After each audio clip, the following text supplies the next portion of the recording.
Olá, minha amiga, meu amigo, hora do nosso encontro, nesta quarta-feira, 10 de setembro, hoje entrando um pouquinho mais tarde, porque eu tinha que acompanhar, como acho que todo mundo acompanhou, o voto magistral, os votos magistrais do ministro Fux, que vai retomar ainda, vai votar mais ainda nessa noite, mas tinha que terminar votando sobre Bolsonaro, né? Ele julgou tudo improcedente, deu uma aula de direito, mostrando o óbvio, que não se pode condenar se não houver provas para condenar.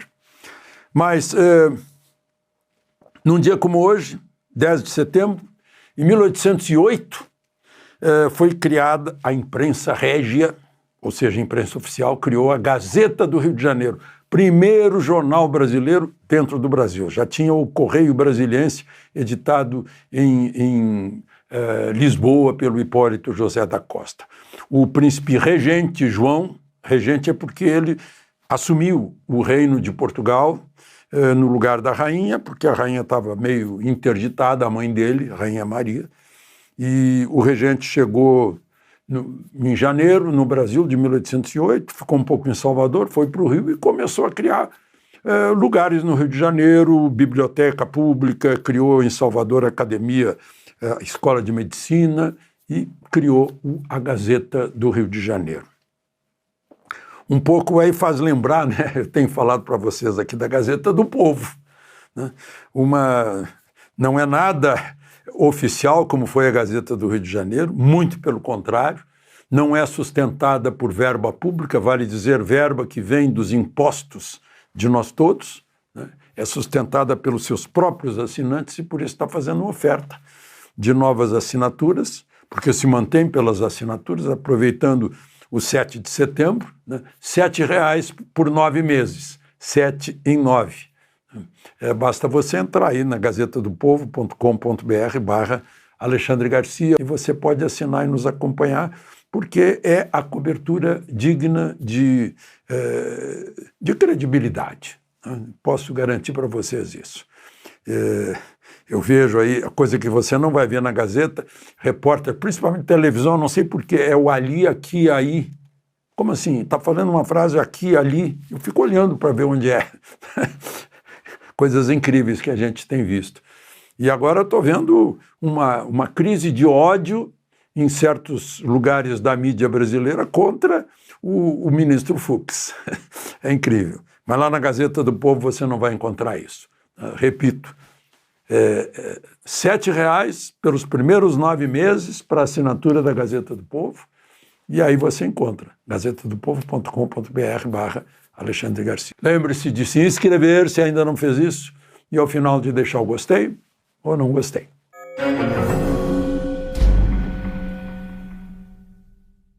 Bom, se fosse fazer um filme sobre o ministro Luiz Fux, eu diria Luiz Fux, o Demolidor. Ele demoliu a tese da acusação da Procuradoria-Geral da República e demoliu os 2 votos já dados, voto do relator, ministro Moraes, e voto do ministro Dino. Um por um. Ele contou que teve uma espécie assim de equipe que examinou cada argumento do Procurador-Geral da República e foi atrás. Ele derrubou cada argumento de que se basearam para votar condenando o relator e o ministro Dino. Derrubou cada um, com seriedade, com serenidade, com classe, e mostrando Nelson Hungria, Heleno Fragoso, né? Chegou a mostrar Dias Toffoli, que absolveu um líder do MST que participou de uma invasão no INCRA, quebrando tudo, e não ficou comprovado que ele quebrou pessoalmente alguma coisa, nem que deu ordem de quebrar. E ele foi absolvido por Dias Toffoli, né?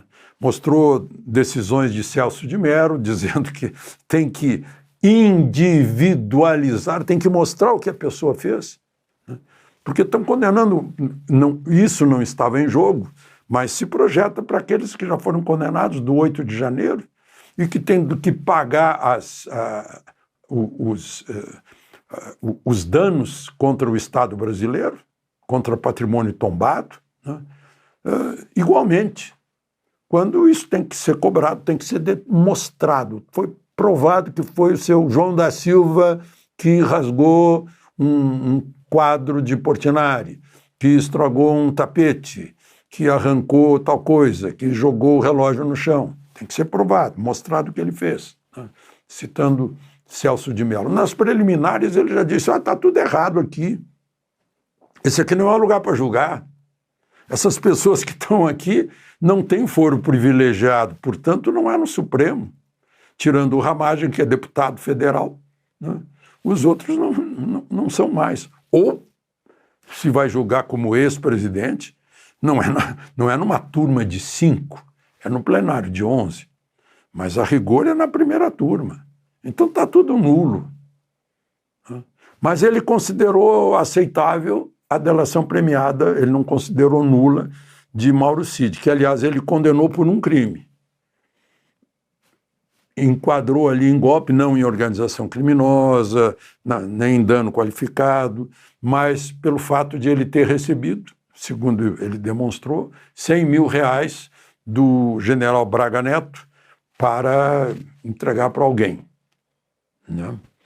De onde eu concluo, não houve ainda o julgamento do general Braga Neto, ainda, que ele vai condenar também pelo fato desse dinheiro, né?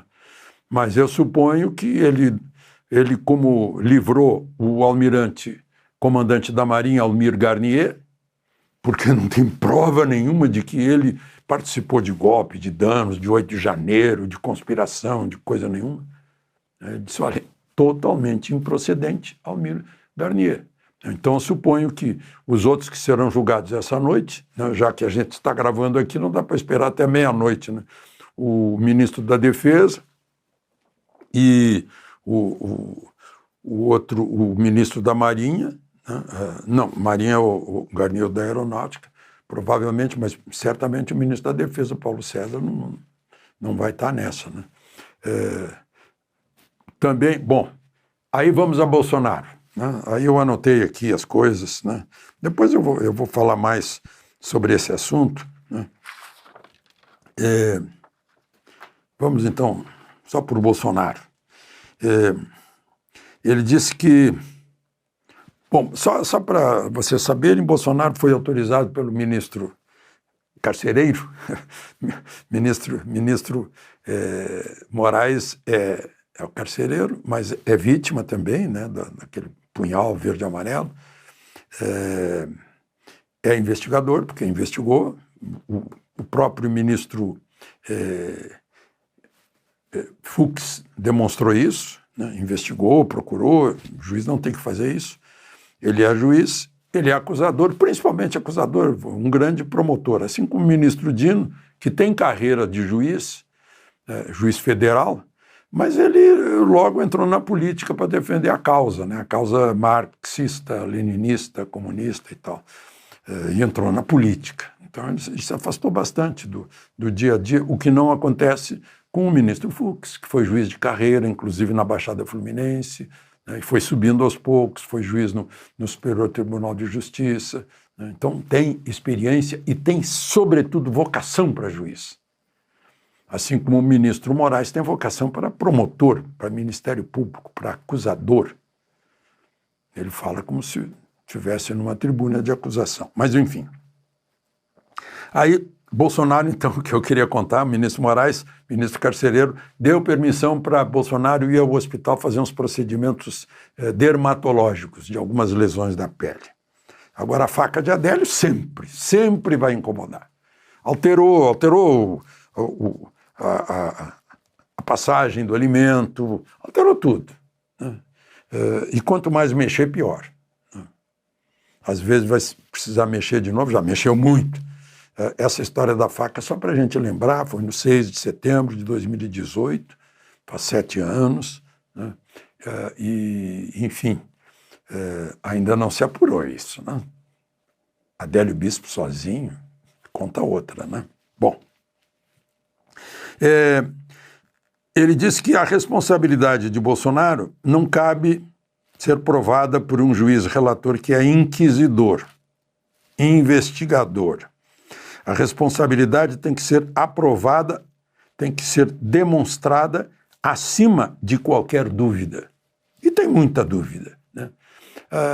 Eu gostaria de lembrar que nesses votos de Fux, que ele tá falando desde hoje de manhã. Ele está falando 9 horas já, vai falar mais do que isso, né? Ele deu aulas. Só para lembrar o Supremo, in dubio pro réu, né? Não pode existir dúvida sobre a culpabilidade de um réu. Se houver dúvida, é a presunção de inocência que vale. Falou muito, demonstrou o que é democracia, o que é devido processo legal, né? Ele examinou, mostrou até o iter criminis, né? Que eu tenho falado aqui para vocês, o caminho do crime. Quando tiver em cogitação, isso não é crime. É quando começa a execução que é crime. Ele até demonstrou aquele outro procurador-geral da República, que confessou depois que foi armado para o Supremo para dar um tiro no ministro do Supremo. Ainda que ele tivesse puxado a arma e apontado, se ele não deu o tiro, ele foi apenas cogitou, né? Ou ameaçou, né? Na hora que apontou, foi ameaça. Mas não chegou a ser tentativa de homicídio, e muito menos de homicídio, né? Então, pode ter havido a cogitação, mas aí ele lembra um final de um artigo de Hélio Gaspari, meu colega de Jornal do Brasil, né? Que contou a história desse processo no Supremo, que foi um processo assim, aí espichou as pernas, espichou o pescoço e de repente fez uma girafa, mas não é uma girafa, demonstrou isso. Que o Ministério Público nunca separou Bolsonaro presidente e Bolsonaro ex-presidente, misturou tudo, misturou as datas, ficou um negócio muito complicado, né?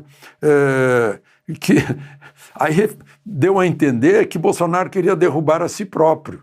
Se ele estava conspirando para dar golpe, se ele era presidente, ele queria derrubar a si próprio, né? Disse, por exemplo, olha, o presidente vai ser responsabilizado pelo que fizeram seus seguidores, então a esquerda é responsável pela facada de Adélio, que ele foi estimulado pelo discurso de ódio, né? Como o discurso de ódio estimulou um tiro que pegou na orelha de Trump e estimulou a morte desse Charlie hoje, um líder influenciador de direita que estava num debate na Universidade do Vale de Utah, nos Estados Unidos, e recebeu um tiro que vazou a carótida e ele morreu. 31 anos, com mulher e 2 filhos, né? E os estudantes de esquerda da universidade assinaram um manifesto dizendo não venha, não venha. Ele foi e levou o tiro, foi morto. Esse é o discurso de ódio, né? Bom, mas ainda aí, né?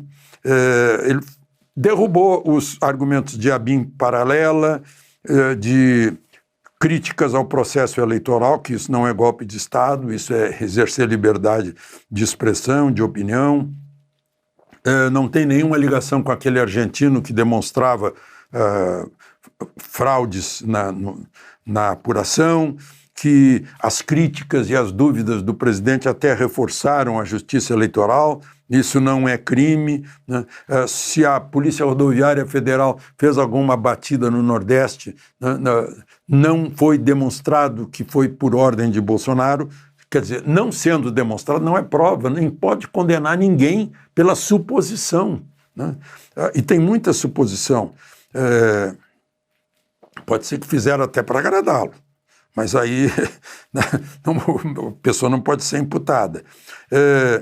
Foi criação de acusação, o que não se admite no Estado de Direito, né? As reuniões de Bolsonaro com Felipe Martins também não fecham, né? Os kids pretos, idem, um documento feito num salão de festas aberto na Asa Norte, e sempre demonstrou a própria acusação, A própria Polícia Federal no inquérito e o Ministério Público demonstram que Bolsonaro nunca aceitou, recebia reclamações. Ele não queria fazer daquilo com alguns que queriam, né, garantia da lei e da ordem, convocando o Exército, ou o estado de sítio, que tem que passar pelo Congresso Nacional. Né? Chamar isso de golpe é difícil. A ligação com o general Teófilo do Cotera está demonstrando aqui que quem manda na tropa é o comandante da tropa nos estados, nos antigos exércitos, hoje regiões, né, regiões militares. E não tem nada comprovado, os documentos são documentos com cara de apócrifos, são só ilações, muitas divergências nas supostas provas, inclusive com o general Mário Fernandes. Ele disse que é gravíssimo, porque não há provas nos autos para incriminar Bolsonaro, né? Nem mesmo Mauro Cid incriminou Bolsonaro, né? E que diálogos entre segurança não tem nada a ver com o presidente. Tem até um major brigadeiro dizendo que a tropa está pronta, só que ele estava na reserva e era professor do ITA. Não tinha como. Não há provas de ligação de Bolsonaro com os vândalos, né? Mostrou que provavelmente pouca gente do acampamento, porque chegaram 40 ônibus para engrossar o público, né? E a preocupação do Ministério Público de criminalizar discurso de liberdade, né? Que era liberdade sim, censura não, dá razão ao conteúdo dessas faixas.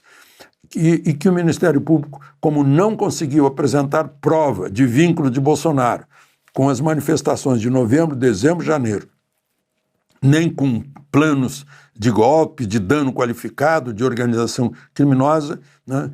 Isso não ficou demonstrado nos autos, então julgou improcedente. Eu vou parar por aqui, que já está longo, né? E se vocês quiserem acompanhar, parece que ele vai continuar agora dando voto. Eu acho que General Heleno e Paulo César, Ramagem também, fora, né? Vai ser a decisão de Fux. Agora, Fux, por enquanto, é 1. Né? Está 2-1. Tem mais 2 votos, Zanin e Carmen Lúcia. Se um dos dois, né, não estiver anestesiado e tiver ouvido com atenção o demonstrativo, uma aula magistral de Fux, de direito, de devido processo legal, se um dos dois votar, isso já vai propiciar no plenário embargo de infringência, que é diferente do embargo de declaração, que se for um voto só, que não vai fazer diferença. De Brasília, Alexandre Garcia.